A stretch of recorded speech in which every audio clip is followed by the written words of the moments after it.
Sorry for not releasing a video last week, guys. To make up for it, though, I've got a double shot review this week. This week, we're looking at Amniotic and Creed Arena, two games using the Geometry Wars type gameplay style, but two very different ideas. Do they work out, or are they games you should pass by?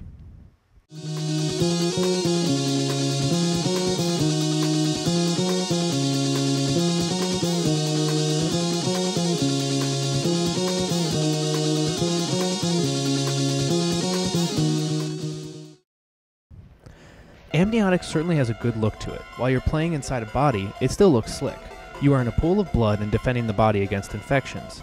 These infections look like small bugs and get enormously gigantic as you get further in the game. The background itself looks really detailed and smooth, and the physics of the blood and the infections are well done. While it looks good, the game still looks like kind of a past generation game, but still manages an 8.75. The gameplay of Amniotic is similar to that of Geometry Wars. You use the left analog stick to move and the right to shoot. It works just as well as that or any other game that has used that now seemingly standardized setup. It doesn't seem to do much different than Geometry Wars, but still manages to make a fun game. However, since it's not really anything new to the formula, it manages an 8.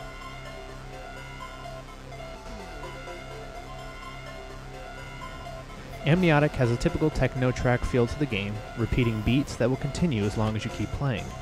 The sounds of the game itself are rather standard sounds. It's nothing special, but nothing detrimental either, giving it a standard 8 out of 10 for sound. Just like Geometry Wars, the game can be played over and over, and be just as fun as the first time.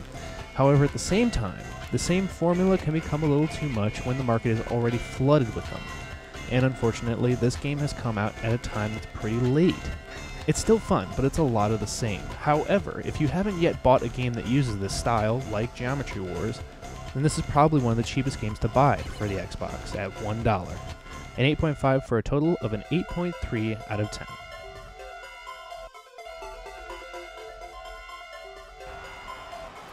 Creed Arena has decent graphics for a game in the Xbox Indies section.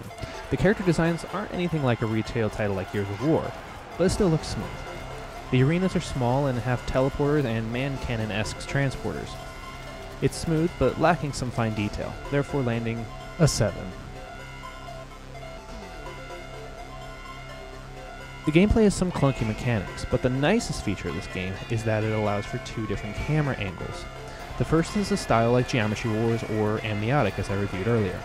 The second view is that of a third-person shooter, giving it a Gears of War feel. While the ability to change these views is something that has been a long time coming, the gameplay itself can really bring down this title. The AI especially aren't very smart, and a lot of times they seem like they have no idea what's going on.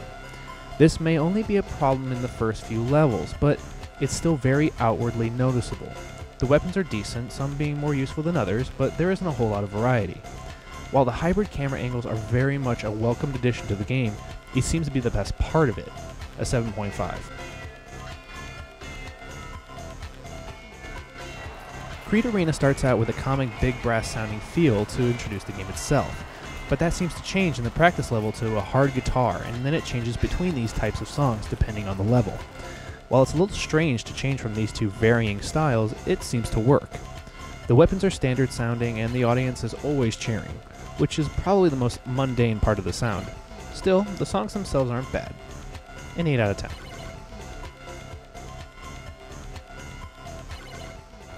The replay value is where Creed Arena seems to suffer. All the clunky tendencies and stiff modeling leaves the player feeling like there wasn't much to accomplish, and didn't really feel the life of the game. It's hard to go back and play again when there's no feeling like any accomplishment was made during the time you played. It gets a 6.75, giving Creed Arena a total 7.3 out of 10. Thanks for watching this double shot episode of Indie Review. For further reviews and information on Xbox Live indie titles, make sure to check out indienerds.com for more previews, updates, and reviews. See you next time.